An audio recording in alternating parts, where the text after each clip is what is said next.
নমস্কার, BSc today দেখছেন আজকের 10টি তাজা খবর। প্রথমে সংবাদ শিরোনাম।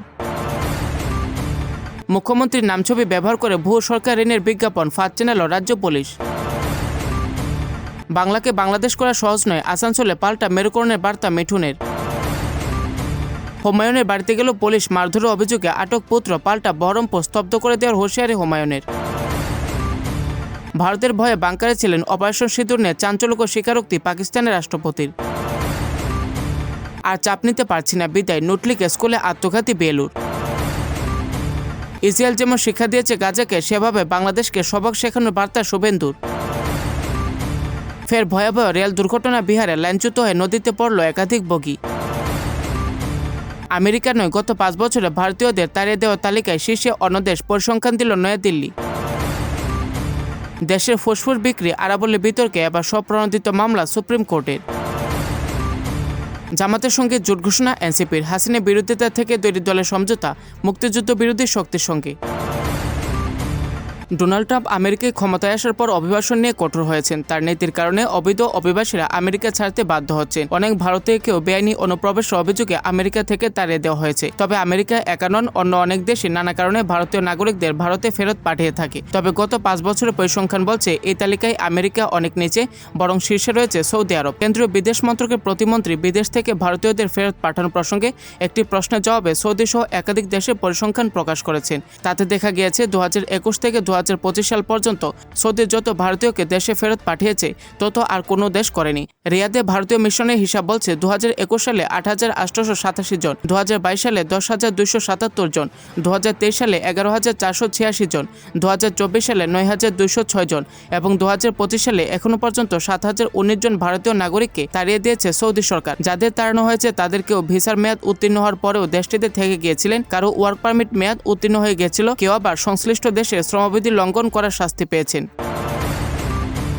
ইসরায়েল যেমন শিক্ষা দিয়েছে গাজাকে, সেভাবে বাংলাদেশকে সবক শেখানোর পক্ষে শুভেন্দু। গাজায় ইসরায়েলি গণহত্যা তথা দমন-পীড়নকে প্রকাশ্যে সমর্থন এবং ইসরায়েলি কায়দাতেই বাংলাদেশকে সবক শেখানোর নিদান। শুভেন্দু অধিকারীর বক্তব্য ঘিরে শুধু বিতর্কই তৈরি হয়নি, তৈরি হয়েছে বিভ্রান্তিও। তৃণমূল কংগ্রেস প্রশ্ন করতে শুরু করেছে, কেন্দ্রীয় সরকারের অবস্থান বা বিজেপির কেন্দ্রীয় লাইনের মধ্য থেকে কি এই ধরনের কথা বলছেন শুভেন্দু? অন্যদিকে রাজ্য বিজেপির শীর্ষ নেতা এ প্রশ্ন খানিক পাশ কাটিয়ে জানাচ্ছেন, সাধারণ মানুষের ভাবাবেগের কথা শোনা গিয়েছে রাজ্যের বিরোধী দলনেতার কণ্ঠে। বাংলাদেশে ময়মনসিংহে দীপুচন্দ্র দাসকে হত্যার প্রতিবাদে সম্প্রতি এমনই এক কর্মসূচিতে কলকাতায় বাংলাদেশের উপদূতাবাসের সামনে দাঁড়িয়ে শুভেন্দু বলেন, ইসরায়েল যেভাবে গাজাকে শিক্ষা দিয়েছে ওইভাবে আমাদের ভারতের 100 কোটি হিন্দু দেশের সরকার হিন্দু হিতে চলছে। অপারেশন সিঁদুরে যেভাবে আমরা পাকিস্তানকে সবক শিখিয়েছি সেভাবে সবক শেখানো উচিত। সেই ভিডিও প্রকাশ করেছে এনডিটিভি এবং শুভেন্দুর এই বক্তব্য ঘিরে নানা স্তরে আলোচনা শুরু হয়েছে।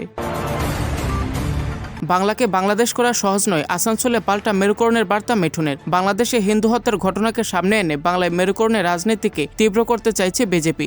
এই অভিযোগ এবার ধীরে ধীরে সত্যি প্রমাণিত হচ্ছে। শনিবার পশ্চিম বর্ধমান জেলার কুলটিতে গেরুয়া শিবিরের তারকা নেতা মিঠুন চক্রবর্তীর বক্তব্য থেকে ফের তাই স্পষ্ট বলে মনে করছেন রাজনৈতিক মহল। এদিন বিজেপির পরিবর্তন সংকল্প সভায় মিঠুন বলেন, অত সহজ নয় বাংলাকে বাংলাদেশ করে দেওয়া, শেষ রক্তবিন্দু দিয়ে আমরা বাংলাকে বাঁচাবো। 8 ঘন্টারও বেশি সময় ধরে মিঠুন চক্রবর্তীর বক্তব্য আগাগোড়া ছিল আক্রমণাত্মক। তিনি বলেন, বর্তমান যা পরিস্থিতি তা দেখে মনে হচ্ছে এটা যেন পশ্চিম বাংলা নয়, যেন পশ্চিম বাংলাদেশ। এমন পরিস্থিতি তৈরি হয়েছে, হিন্দুদের উপর আঘাত এলে শেষ রক্তবিন্দু দিয়ে আমরা বাংলাকে বাঁচাবো। কাশ্মীরে হিন্দু ব্রাহ্মণদের তাড়িয়ে দেওয়া হয়েছে, এখন যদি এসব এই রাজ্যে হয় তাহলে আমরা কোথায় যাব? ভারতের ভয়ে বাংকারে, অপারেশন সিঁদুর নিয়ে চাঞ্চল্যকর স্বীকারোক্তি পাক রাষ্ট্রপতির। ভারতের অপারেশন সিঁদুরের দাপটে সত্যি সত্যি বাংকারে লুকাতে যাচ্ছিলেন পাকিস্তানের প্রেসিডেন্ট আসিফ আলী জারদারি। রবিবার পাকিস্তানি প্রেসিডেন্ট নিজের মুখে ফাঁস করলেন এই গোপন কথা। জারদারি স্বীকার করে নিয়েছেন ভারতের হামলার সময় তাকে বাংকারে আশ্রয় নেওয়ার পরামর্শ দিয়েছিলেন তার রক্ষীরা, অর্থাৎ সেই সময় ভয়ে কাঁপছিল ইসলামাবাদ। সেই উত্তপ্ত পরিস্থিতির কথা স্মরণ করে জারদারি বলেন, আমার সামরিক সচিব দৌড়ে এসে বলছিলেন, স্যার যুদ্ধ শুরু হয়ে গিয়েছে, চলুন বাংকারে যাই। যদিও পাক প্রেসিডেন্টের দাবি তিনি সেই প্রস্তাব ফিরিয়ে দেন। তার কথায় নেতারা বাংকারে মরে না, তারা মরে রণক্ষেত্রে। তবে জারদারির এই বীরত্বের কাহিনী বিশ্বাস করতে নারাজ ভারতীয় সেনার অবসরপ্রাপ্ত লেফটেন্যান্ট জেনারেল কেজেএস ধিলু। ধিলুর মতে, জারদারি এখন যাই বলুন না কেন, যুদ্ধের 4 দিন আগে থেকেই তারা বিপদের আঁচ পেয়েছিলেন এবং সুরক্ষার জন্য মাটির তলায় আশ্রয় নিয়েছিলেন। মুখ্যমন্ত্রীর নাম ছবি ব্যবহার করে ভুয়ো সরকার ঋণের বিজ্ঞাপন ফাঁদ জানালো রাজ্য পুলিশ। মুখ্যমন্ত্রী মমতা বন্দ্যোপাধ্যায়ের নাম ছবি ব্যবহার করে ভুয়ো সরকার ঋণের বিজ্ঞাপন দেওয়া হচ্ছে সমাজ মাধ্যমে। রাজ্য পুলিশ রবিবার সকালে সমাজ মাধ্যমে একটি পোস্ট করেছে। তাতে বলা হয়েছে, মুখ্যমন্ত্রীর নাম ছবি ব্যবহার করে ভুয়ো বিজ্ঞাপন ও ভিডিও ছড়িয়ে সাধারণ মানুষকে প্রতারিত করা হচ্ছে। এই ধরনের কোনো ঋণ প্রকল্প পশ্চিমবঙ্গ সরকার কর্তৃক ঘোষিত বা অনুমোদিত নয়। বিজ্ঞাপনগুলি সম্পূর্ণ ভুয়ো ও প্রতারণামূলক। মুখ্যমন্ত্রীর নাম ছবি ব্যবহার করা অবৈধ, অনুমোদিত নয়। পুলিশ জানিয়েছে, তৎক্ষণাৎ ঋণ, সিভিল ছাড়া ঋণ, সরকার অনুমোদিত ঋণ, কোনো যাচাই ছাড়া ঋণ এর মতো কয়েকটি শব্দবন্ধু ভুয়ো বিজ্ঞাপনে ব্যবহার করেছে প্রতারকেরা। জনগণের প্রতি পুলিশ জানিয়েছে, সরকার ঋণের দাবি করা কোনো বিজ্ঞাপনে বিশ্বাস করবেন না। অচেনা লিঙ্ক বা অ্যাপ ফোনে ইনস্টল করবেন না। ব্যাংকের তথ্য, পরিচয়পত্র বা ওটিপি কাউকে দেবেন না। হুমায়ুনের বাড়িতে পুলিশ মারধরের অভিযোগে আটকপত্র পাল্টা বহরমপুর স্তব্ধ করে দেওয়ার হুঁশিয়ারি হুমায়ুনের। ভরতপুরে বিধায়ক তথা তৃণমূলের সাসপেন্ডেড নেতা হুমায়ুন কবিরের শক্তিপুরের বাড়িতে গেল পুলিশ। অভিযোগ, হুমায়ুনের নিরাপত্তা রক্ষীকে মারধর করেছেন তার পুত্র।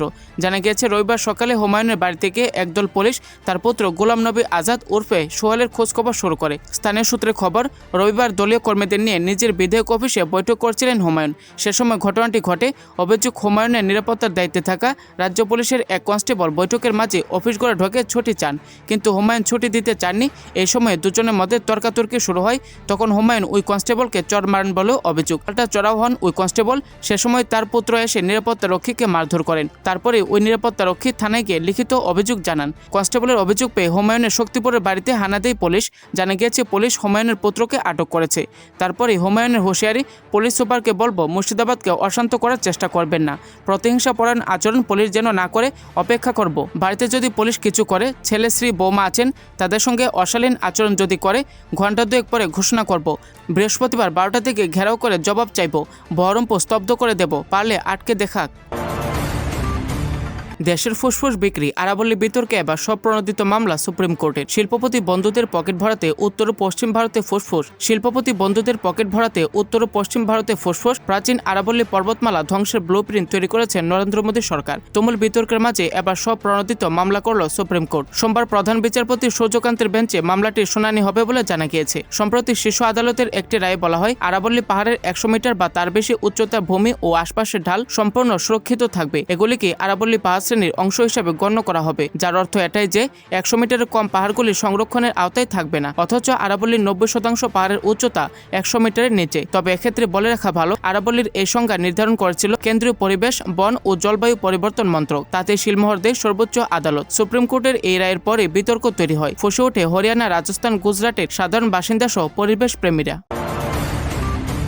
ফের ভয়াবহ রেল দুর্ঘটনা বিহারে। লাইনচ্যুত হয়ে নদীতে পড়ল একাধিক বগি। ফের ভয়াবহ রেল দুর্ঘটনা। লাইনচ্যুত হয়ে নদীতে পড়ে গেল সিমেন্ট বোঝাই মালগাড়ির বেশ কয়েকটি বগি। ভয়াবহ দুর্ঘটনাটি ঘটেছে জসিডি জাহাজা রোডে। রেল সূত্রের খবর, শনিবার রাত 11:30 নাগাদ বিহারের জামুয়ে বড়ুয়া নদীর রেল ব্রিজের উপর দিয়ে যাওয়ার সময় মালগাড়ির 20টি বগির মধ্যে 19টি বেলাইন হয়। তার মধ্যে 10টি ছিটকে পড়ে নদীতে। 2টি বগিকে বিপজ্জনকভাবে ঝুলতে দেখা যায়। প্রতিটি বগি সিমেন্টে ভর্তি ছিল, ফলে বিপুল আর্থিক ক্ষতির আশঙ্কা করা হচ্ছে। তবে মালবাহী হয় কোনো হতাহতের খবর নেই। দুর্ঘটনার খবর পাওয়া মাত্রই আরপিএফ এবং রেল আধিকারিকরা ঘটনাস্থলে যান। তড়িঘড়ি শুরু হয় উদ্ধার কাজ।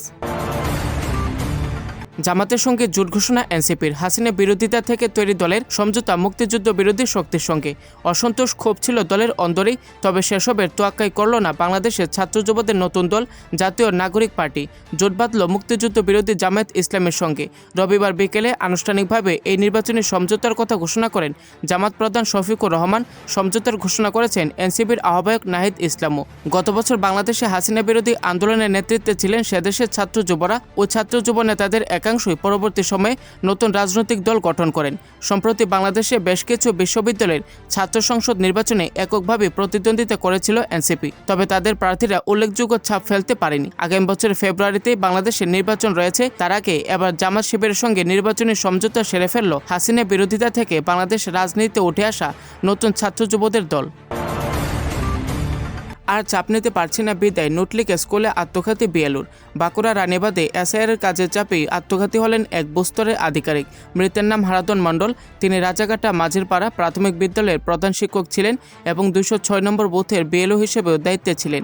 রবিবার সকালে ভোটার শুনানির নথিপত্র সংগ্রহের কথা বলে বাড়ি থেকে বের হন হারাধন বাবু। পরে স্কুলের একটি ক্লাসরুম থেকে সিলিং ফ্যানে ঝুলন্ত অবস্থায় তার দেহ উদ্ধার হয়। পাশে পাওয়া যায় একটি নোট। সেখানে তিনি লিখেছেন, আমি আর চাপ নিতে পারছি না। এই বিএলও কাজের মৃত্যুর জন্য আমিই দায়ী, কারোর সঙ্গে এর কোনো সম্পর্ক নেই। পরিবারের দাবি, গুরুতর শারীরিক অসুস্থতা থাকা সত্ত্বেও রাত ৩টে থেকে ৪টে পর্যন্ত এসআইআর কাজ করতে বাধ্য হয়েছিলেন তিনি। কোনো দিক থেকে সহযোগিতা পাচ্ছিলেন না। সেই মানসিক অবসাদ থেকেই এই চরম সিদ্ধান্ত। এই মৃত্যুকে কেন্দ্র করে শুরু হয়েছে রাজনৈতিক চাপানোত্তর। তৃণমূলের অভিষেক বন্দ্যোপাধ্যায় নির্বাচন কমিশনের অপরিকল্পিত এসআইআরকে দায়ী করেছেন। পাল্টা বিজেপির দাবি, রাজ্য সরকার ও তৃণমূলের নেতৃত্বের চাপেই বিএলওরা সমস্যায় পড়েছেন। এই নিয়ে রাজ্যে এসআইআরের কাজ চলাকালীন মোট ৫ জন বিএলওর মৃত্যু হলো। এর আগে পূর্ব বর্ধমান, জলপাইগুড়ি, নদিয়া ও মুর্শিদাবাদেও একাধিক মৃত্যুর ঘটনা ঘটেছে।